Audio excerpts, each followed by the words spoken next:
Bonjour et bienvenue dans l'entretien de France 24. En Israël, le service militaire est obligatoire. En général, 2 ans pour les femmes, 3 ans pour les hommes. De très jeunes gens d'à peine 18 ans apprennent donc le maniement des armes, puis s'en vont au contact de la population palestinienne dans les territoires occupés. Ils y maintiennent l'ordre officiellement. Ils matent et répriment des civils, disent d'autres voix, car certains jeunes Israéliens ne sortent pas indemnes de cette vie découverte face à celui que l'on vous dit être l'ennemi. Après la deuxième intifada, ces jeunes soldats juifs ont choisi de raconter leur vérité, celle d'une armée d'occupation qui violente les civils. Ils s'appellent Breaking the Silence et ont publié un livre de témoignages, aujourd'hui traduit en français, le livre noir de l'occupation israélienne. Yehuda Shaul, vous êtes notre invité, vous êtes ancien sergent dans l'armée israélienne et vous êtes le fondateur de ce mouvement. Ma première question, c'est combien vous avez de témoignages aujourd'hui? Vous êtes nombreux? Jusqu'à aujourd'hui, dans Breaking Silence, on a 950 personnes qui ont témoigné. Tous ont servi depuis le début de la seconde intifada jusqu'à aujourd'hui. Et on les a interviewés avec des enregistrements vidéo, on a vérifié tout ce qu'ils ont dit et le livre est un des exemples de la publication. Justement, parce qu'en fait, les témoignages que vous apportez sont des témoignages qui sont tellement forts que l'exactitude, c'est quelque chose que vous avez vraiment vérifié plusieurs fois.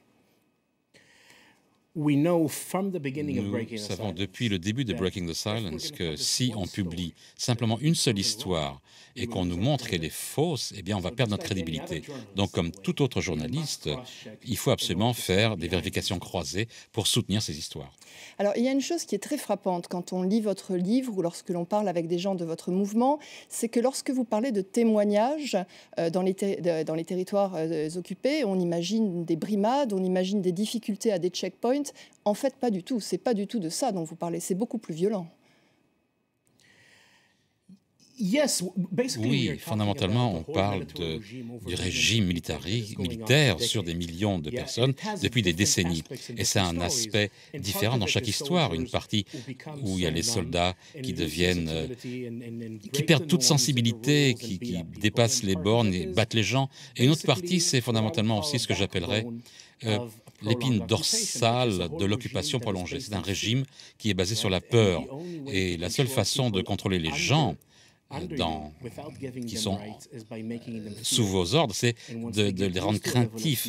Et quand il faut accroître la crainte sans arrêt quand ils sont habitués à la crainte. Donc c'est un système qui est là pour intimider les gens sans cesse, partout. Parce que ça, c'est la seule manière pour qu'ils nous soient obéissants. Vous insistez sur un point qui va être très contesté en Israël, c'est-à-dire que vous vous dites clairement on est une armée d'occupation et on se conduit comme telle? Absolument, nous sommes une armée d'occupation. Il n'y a aucune autre façon de le considérer.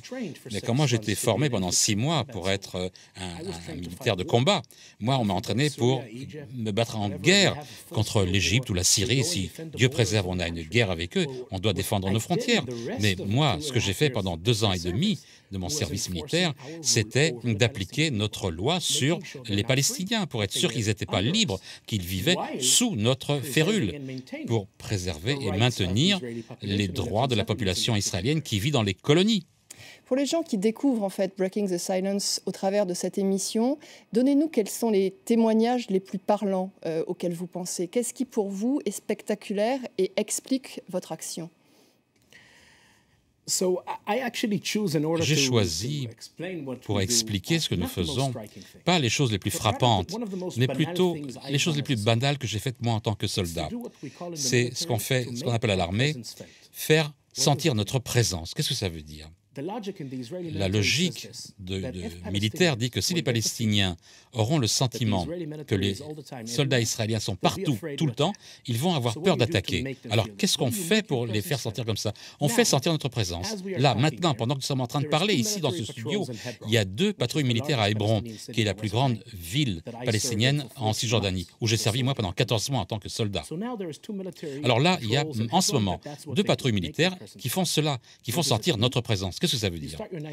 Eh bien, ils commencent la patrouille à 22 heures jusqu'à 6 heures du matin, pendant 8 heures. On est dans les rues de la vieille ville de Hébron. On rentre dans une maison en force. Ce n'est pas une maison sur laquelle on a des renseignements. Moi, je suis sergent, je choisis une maison au hasard, je pénètre de force dans la maison, je réveille la famille, je sépare les hommes des femmes, je fouille l'endroit. Vous pouvez imaginer un petit peu ce qui se passe quand des soldats rentrent de force dans un appartement la nuit.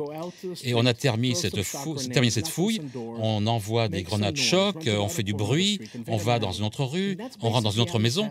Et c'est comme ça qu'on passe ces 8 heures de patrouille, 24 heures sur 24, 7 jours sur 7, depuis septembre 2000, du début de la deuxième intifada jusqu'à aujourd'hui. Ça n'a pas arrêté pendant une seule seconde. Voyez, l'idée c'est ça. Chaque Palestinien doit sentir que les militaires sont juste là, derrière son cou. Ils ne savent pas quand ils vont apparaître, ce qu'ils vont faire, de quoi savoir l'air et combien ils seront. C'est fait ce qu'on appelle en l'armée « litzor trushat dirdafut », créer un sentiment d'être poursuivi. Et ça, c'est la forme militaire, c'est l'argot militaire. Et à nouveau, ce n'est pas l'histoire d'un méchant officier, non, c'est notre mission 24 heures sur 24, 7 jours sur 7. Alors vous avez réagi de cette manière-là, c'est-à-dire que ça vous a choqué et vous avez voulu en parler. J'insistais sur le fait que ce sont des jeunes personnes qui sont au contact des Palestiniens dans les territoires occupés, qui sont en train de faire leur service militaire. Autour de vous, quelles ont été les réactions? C'est-à-dire, est-ce qu'il y a des jeunes qui servent, pour qui c'est normal, c'est bien, d'autres qui trouvent que bon, c'est le service militaire, on fait le dos rond et ça va passer, et d'autres comme vous qui vont être choqués, qui vont être détruits? En fait, une des raisons principales pourquoi les gens ne veulent pas témoigner dans Breaking the Silence, vous savez, on va voir des anciens combattants, on leur demande de témoigner. Il y a beaucoup de gens qui disent non, pas parce qu'ils ne sont pas d'accord avec nous, c'est parce qu'ils veulent enterrer cette partie de leur vie. C'est une partie dont on ne veut pas qu'elle soit vivante en vous. Donc, d'une certaine manière, quand on s'est appelé Breaking the Silence, briser le silence, ce n'est pas le silence de notre société seulement qui s'occupe de ce qui a été fait en notre nom, mais aussi le silence des soldats individuels qui font cela, qui l'ont fait. Venir, parler, voilà ce que nous avons fait. Et c'était mal. Critiquer ça d'un point de vue moral. Et comment réagit la société israélienne? Comment réagissent les politiques israéliens? Vous êtes traître à la nation ou au contraire, on considère qu'il faut dire ce qui se passe? Je crois qu'avec ce gouvernement que nous avons en ce moment en Israël, qui est le gouvernement le plus à droite qu'Israël ait jamais eu, on voit de plus en plus de tentatives de tenter de réduire l'espace de la société civile pour laisser la place à la politique dans ce pays. Et je crois principalement Breaking the Silence, c'est à cause de cela que nous sommes là. Notre entité, notre identité en tant que soldats, nous sommes crédibles. C'est pourquoi ils doivent nous attaquer plus fort. Mais je crois que c'est une bonne chose, c'est un bon signe. C'est-à-dire qu'on a une importance. Si on était ignoré, ça serait... Ouais, on dit ce qu'on dit et puis la politique continue son petit chemin. Nous, on est attaqués parce que ça a un sens. Et ça a un sens de nous attaquer parce qu'on essaie de défier ce qui est tellement confortable pour que tellement de gens le pensent, le croient et continuent leur vie. On dit, hé les gars, il y a une occupation, regardez ce qu'on est en train de faire.